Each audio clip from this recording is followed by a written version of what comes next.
Right. Well, good afternoon, everyone. Thanks for joining us. I'd like to welcome you to ODI and also our online audience who are joining us now as well. First of all, just a little bit of housekeeping before I introduce myself and the others. If you could turn off your mobile phones, or at least put them on silent. If a fire alarm should go off, you go out this door, down the stairs, and through the glass doors outside. Please don't use the elevators.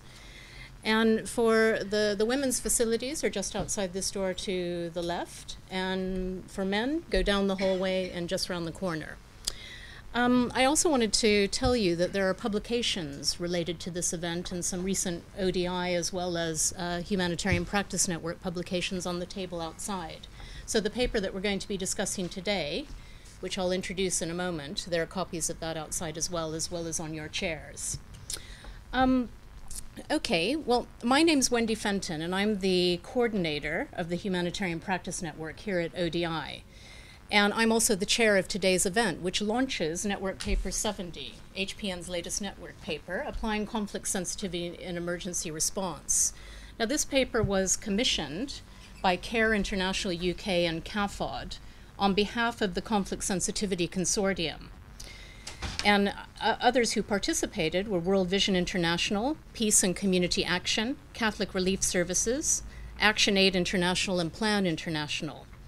And this paper, we had an amazing sign-up actually for this launch today, both in the room and online. And I think that indicates that there is that the issues resonate with many different actors in the humanitarian field. So we're pleased that there's been so much interest, and that this paper is actually seen as so relevant by so many actors.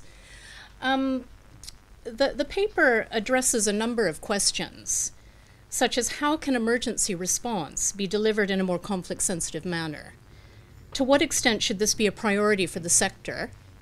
And what practical tools and approaches have aid agencies used to better understand their contexts of intervention and minimize conflict risks?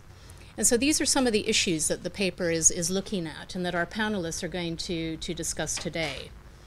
So I'd like to introduce the panel now, and I think I'm going to introduce everyone all at once and then hand over to each panel member after that.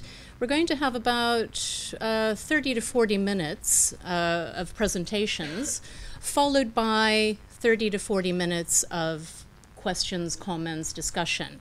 And we welcome interventions from our online audience as well. And we hope that you'll all participate actively in the discussion because I think there's a lot to talk about.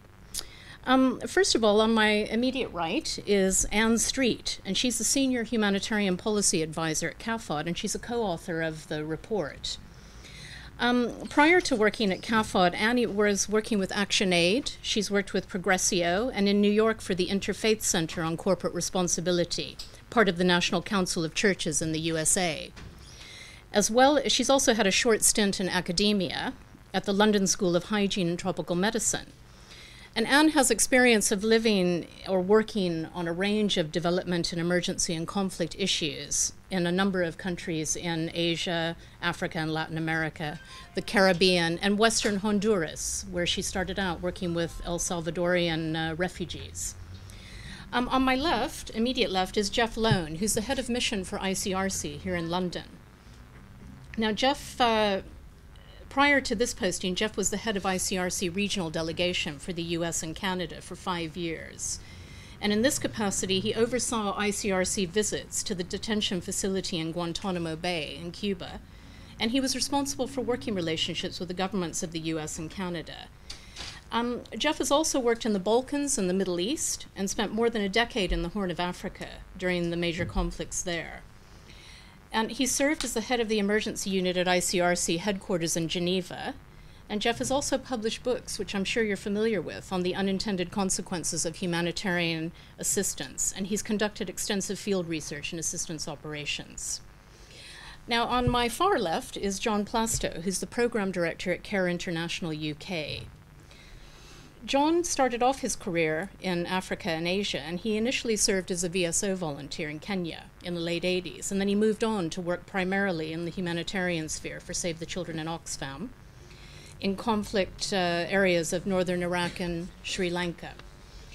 And after a brief spell covering the Horn of Africa for Accord, an NGO which had an office in London, he spent 4 years based out of Khartoum as a consultant for the UN, the EU, and various INGOs.